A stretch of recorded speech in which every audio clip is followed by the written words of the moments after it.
incluidos los palacios municipales que se encontraban en el centro, pues esta idea y esta costumbre traída de Europa fue infestada, fue contaminada o fue influida para los indígenas y fue de esa manera que cambió, hizo un giro de 360 grados a la vida de los indígenas para adaptarse a la cultura de los europeos, como este plano que ustedes están viendo.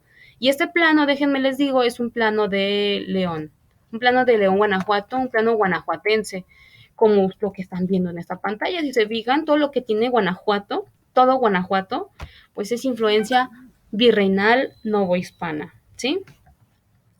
Y también de esta manera se organizaban políticamente de forma diferente a cómo se organizaban los indígenas. Si se fijan, existe el Tlatoani, el señorío o el Tlatoque, ¿no? Que era el mayor, el señorío supremo, el emperador.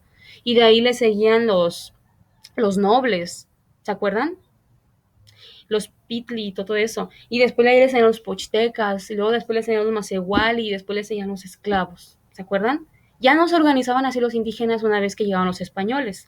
Se organizaban ahora a la forma griega y europea que fueron influidos los europeos. Y como es eso, pues hacían cabildos. ¿Qué es un cabildo? Son formas de generar, según su libro, aquí déjame se los comparto. De hecho, esta imagen que ustedes están viendo es un cabildo, es una forma de un palacio municipal que es lo que tenemos hoy en día. Aquí nos dice en la página 187, la corona española promovió el poblamiento de estas villas y ciudades porque así se expandía su autoridad real a otros espacios que aún no estaban incorporados a su imperio.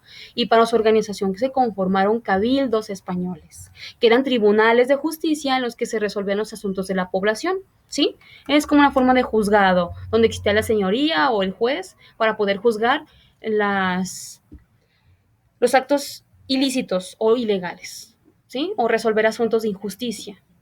Y sí sucedían mucho, porque había mucho abuso, sobre todo de europeos hacia indígenas, ¿sale? Entonces así se empezaron a organizar los grupos novohispanos cuando llegaron los españoles.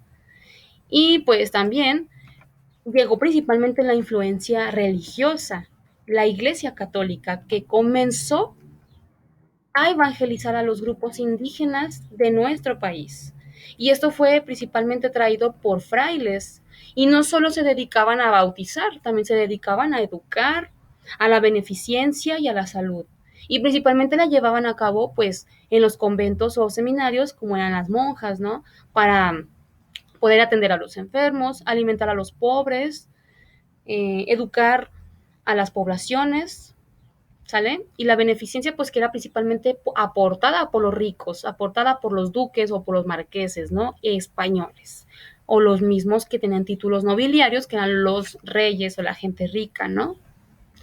Y bueno, ya vimos el tema político, el tema territorial, el tema religioso. Resulta que en Nueva España, en México antiguo, cuando llegaron los españoles, se fundó el Tribunal del Santo Oficio. ¿Y qué es el Tribunal del Santo Oficio? También se le conoce como la Santa Inquisición. No sé si la han escuchado, pero es muy famoso hablar de la Santa Inquisición. De hecho, fue una de las épocas más oscuras, más violentas, de mucho temor, en donde aquellas personas que no eran creyentes del catolicismo o que sabían hacer brujería o tenían muchos conocimientos, sobre todo mujeres, eran condenados a una especie de tortura, ¿sí? Y eran torturados ya sea cortados por la mitad, quemados, penetrados, este, ¿qué más?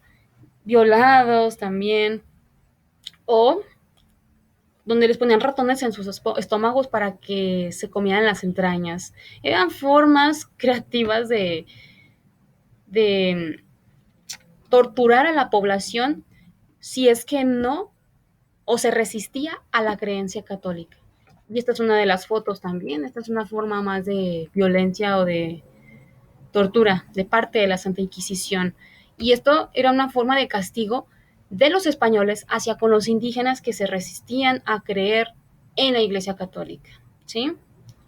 Como quemar en la hoguera, es una de las formas fundadas por la Santa Inquisición.